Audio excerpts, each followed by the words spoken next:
sarpanch comes running to me and he says, your chicken is ready, the onions have been cut, the garlic is cut, the tawa and the pan and everything is ready, now you need to cook. And so I actually cooked for an entire village. Larsen Toubro was my first job, straight out of engineering. And Larsen Toubro was the first company that came on campus for campus recruitment in my college, which is Father Agnell's Vashi. It's not a college that a lot of you might know about. It's based out of Vashi.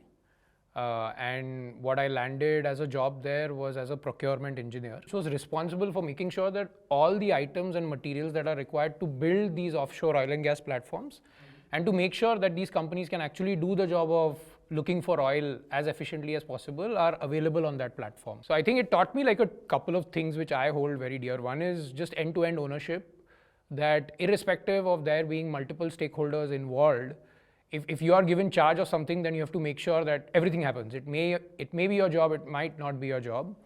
And sometimes you have to just pitch in and do whatever is needed to make sure that that happens.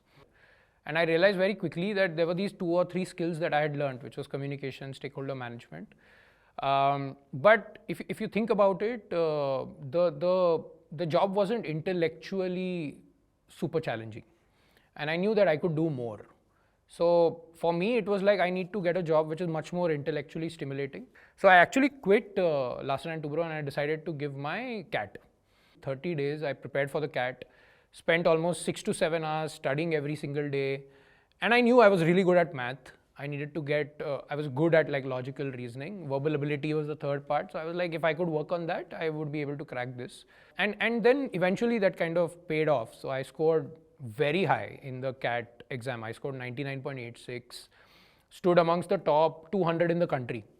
And as soon as when the results came out, I still remember I was in Goa with a few of my friends and we were chilling, and then suddenly I got to know that this was going to happen. And I had already started visualizing me in an IIM, and then 2 years later probably working for a large consulting firm, wearing suits, flying around, taking business class flights and so on and so forth. Then like I would say that life had like different plans for me.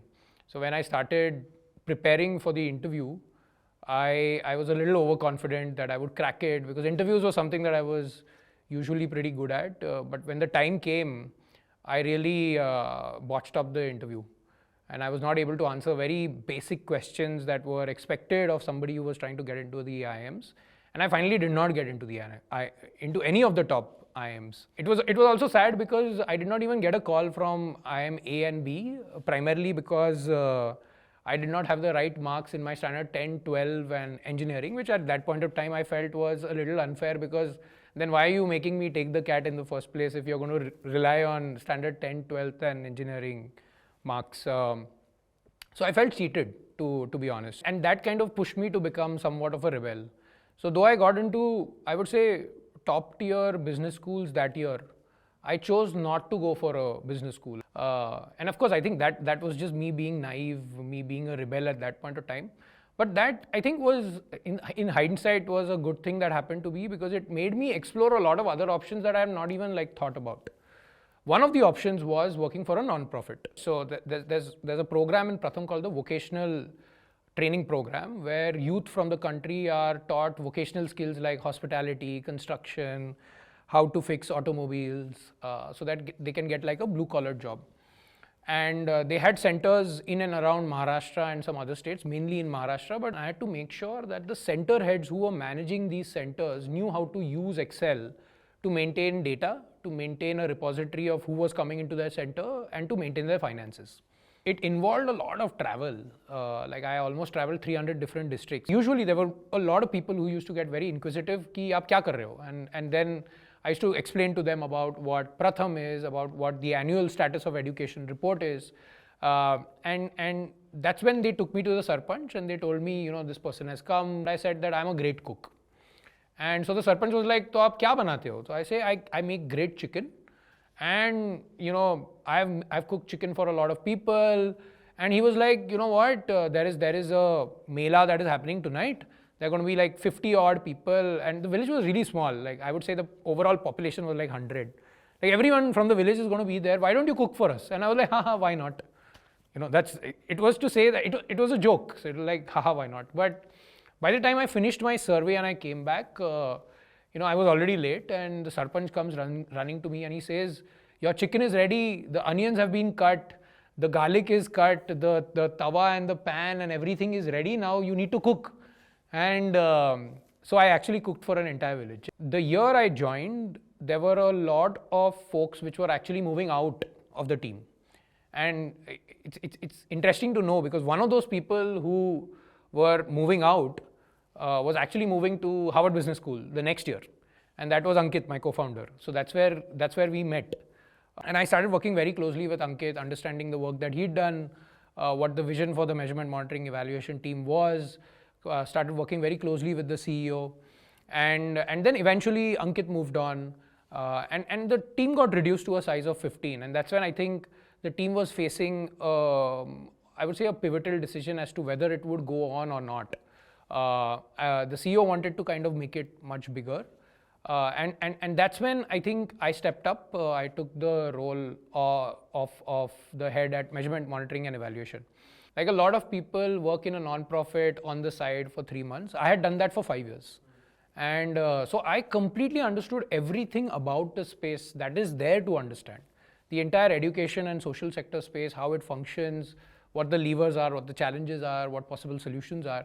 So I understood everything, but there wasn't a lot of business that was involved. So I wanted to see that world as well.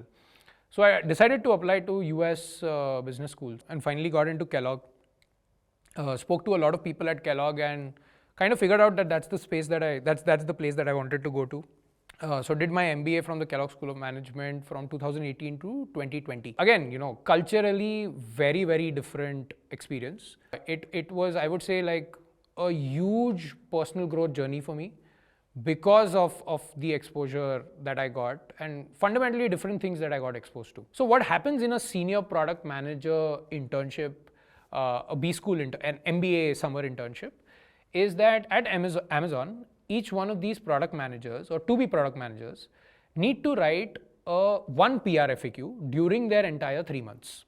So PR FAQ, just to tell the audience here, is press release and frequently asked questions. It's the document style via which Amazon proposes any new ideas that they would want to execute internally or outside. Is not something that you write. It's more of a thinking journey. So what it does is that the format really makes you think about what is the problem that you're trying to solve, why you need to solve it right now, who your customers are, what is the best way to solve it, and should Amazon be investing their money in even solving this problem currently or in the future. There was a fundamental difference when it comes to working as a product manager in the US and in India. And I would say that, again, I was lucky in kind of getting experiences in both these countries. And to be honest, I feel that product management should actually be a good balance of both. I think in the US, it got a little boring because it was more about writing a document, communicating that document, but I never got to get my hands super, super dirty, working with software developers very closely on the code, working with UI UX designers on the design, or talking to data scientists about algorithms. I didn't get to do that. I think what had started happening was that engineering was 4 years, during which it gave me a lot of time. There wasn't a lot of useful stuff that was being taught, but it gave me a lot of time to reflect on what are the things that I got a kick out of. I ended up spending a lot of time outside the class, doing a lot of different experiments, working on a lot of different projects. And I think one of the things that got really, it became like the seed that got planted in my mind was that I like building my own stuff. I think entrepreneurship is something that is so innate, that is so internal, that it's almost like an inner compass that is constantly guiding you to take certain decisions when you are given a couple of choices. Because of those 4 years in engineering, because of me being very cognizant about what I liked, what I did not like, me being very intentional with my experiences, not with my learning maybe, but with my experiences, I think it became so truly implanted within me that I wanted to become an entrepreneur that it was second nature. I got a call from Ankit and he explained that he's quit his job and that he doesn't have an idea as to what he's going to be doing, but the only way to get an idea is to quit, jump into the water and then learn to swim. I came to Bangalore, visited him in Bangalore, came to his house, stayed at his house. And overall, I think there were a bunch of problems that we were looking at. There were 21 ideas that we had.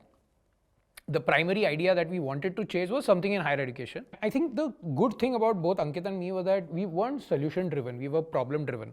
So you're like, solution mil jayega. We'll talk to a bunch of people out there. We ourselves are pretty capable individuals. We'll figure something out. But very soon we realized that if we work backwards from what is the flywheel that we are trying to create, which is extremely essential to solve any problem in higher education or any problem for that matter, that flywheel was not going to get created by doing something that was easy to do. And of course, if you think about it, like starting a university from scratch is not something that is extremely simple.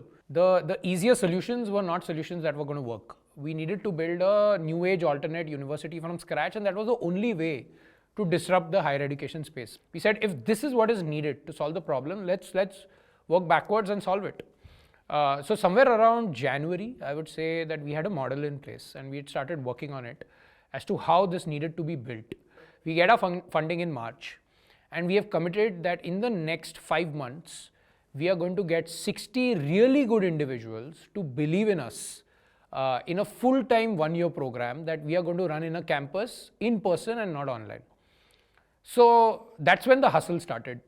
And to be honest, now when I think about it, I sometimes feel, were we crazy to even imagine that something like this could be achieved in 5 months? So I think that the fact that we have made it till here is a big kudos to the team, big kudos to Ankit and Elevation Capital and everyone else who has been involved. Hope you had a fun time watching me take you through my entire career journey.